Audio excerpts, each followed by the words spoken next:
Teacher Talking Sports, what it does, what it do, how we live. And let's continue the series I've been doing. MLB Mount Rushmore's by position. In these, I attempt to name the four best players in MLB history at each position as a subjective list. Let me know in the comments at the end if you agree, disagree, who you would choose. Yesterday, I did right-handed starting pitchers after I did all the hitting positions.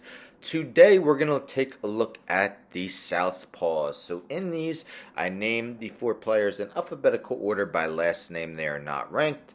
Obviously, there have been a ton of good starting pitchers, righty and lefty, throughout the years and over the century plus of MLB baseball. I'll name a bunch of honorable mentions at the end. Hard to limit this to four. There were really six guys I heavily considered. I could only go with four. Let's get into it. Starting with Steve Carlton, inducted in the Hall of Fame in 1994. Carlton pitched parts of 24 seasons, going 329 and 244 with a 3.22 ERA. Struck out a total of 4,136 hitters in his career and had a 1.25 whip. In the prime of his career, there was very few that were better. Famously, in 1972, the Phillies only won 59 games, and Steve Carlton won 27 of them as he won the Triple Crown in pitching, going 27 wins, 1.97 ERA, and 310 strikeouts. That was his first NL Cy Young. He also had NL Cy Youngs in 1977, 1980, and 1982, all coming with the Phillies. He also had Cy Young finishes of third and fourth with Philadelphia. He did win two World Series, one with the Cardinals in 1967 and one with the Phillies in 1980. In that 1981, he started two games in the World Series, winning both of them. Carlton led the league in wins four times. Those 4 seasons, he each had over 20 wins. He also had 2 other seasons with 20 wins in his career, led the league with that 1.97 ERA in 1972. Also led the league in strikeouts 5 times in his career. Steve Carlton, one of the best Phillies of all time, one of the best left-handed pitchers of all time, a 10-time All-Star, the first member of the left-handed starting pitcher Mount Rushmore. Next, the most recent of the four, the big unit, Randy Johnson, pitched parts of 22 seasons, was inducted into the Hall of Fame in 2015. Johnson, for his career, went 303 and 166 with a 3.29 ERA, striking out 4,875 hitters with a 1.17 whip. A lot of black ink. He led the league in wins once, ERA 4 times, innings pitched twice, and strikeouts 9 times. One of the most feared pitchers the game has ever seen, standing at 6'10". Beginning of his career, walked a ton of hitters, and he really began to limit his walks as his career went on. Became an excellent pitcher, amongst the game's best. 5-time Cy Young winner, won 4 in a row with the Diamondbacks from 1999 to 2002, and won the AL Cy Young with the Mariners in 1995. Also finished runner-up 3 times, third once, and seventh once in Cy Young voting.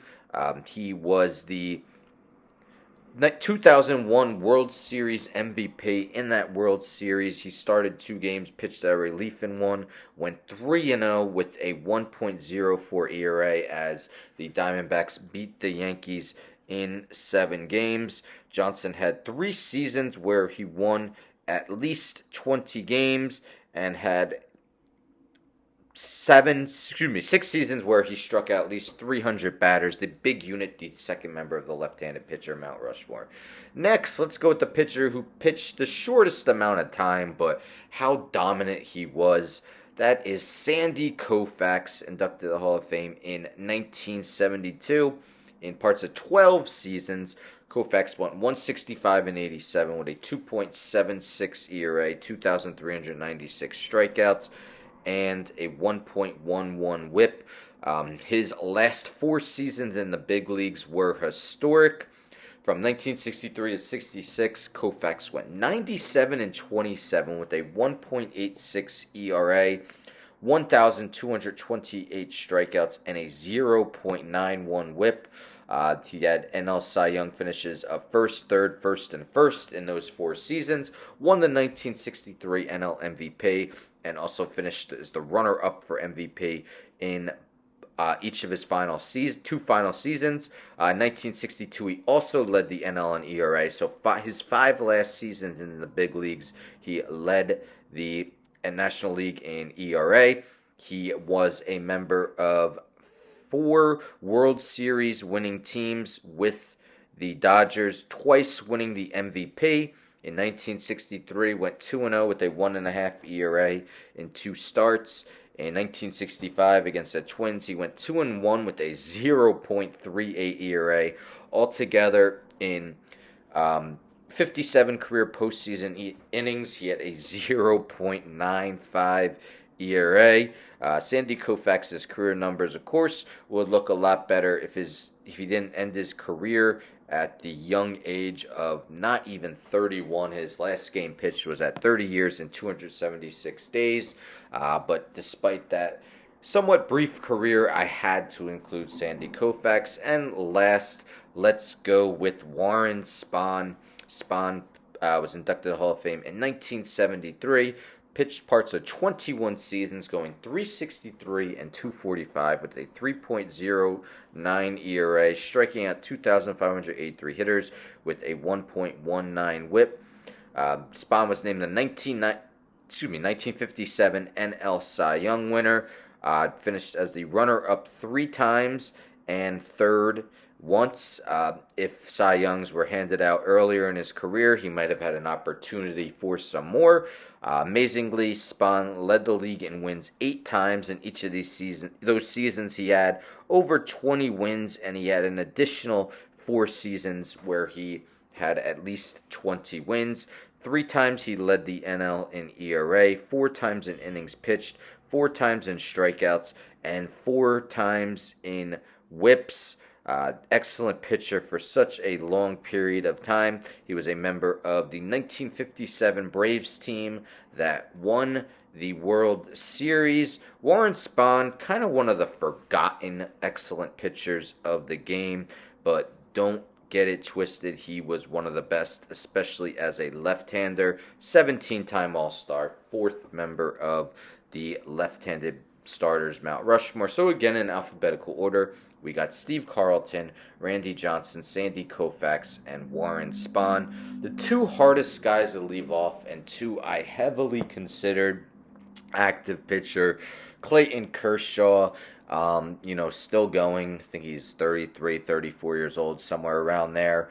I definitely can envision by the time his career is over being on here. I'm not sure who the 4th guy is. I'd have to think about that, but I think Kershaw does find his way here as long as he has a couple more good seasons. And the other tough omission was Lefty Grove, an excellent pitcher earlier on in baseball. Other honorable mentions include Tom Glavine, Hal Newhouser, Carl Hubble, Whitey Ford, Eddie Plank, and that's just to name a few. So there you have it, the left-handed starting pitcher, Mount Rushmore. Do you agree? Do you disagree? Let me know in the comments. Tomorrow, I will do the 4 best relief pitchers. Doesn't necessarily have to be closers, but the 4 best relief pitchers of all time. So stay tuned for that.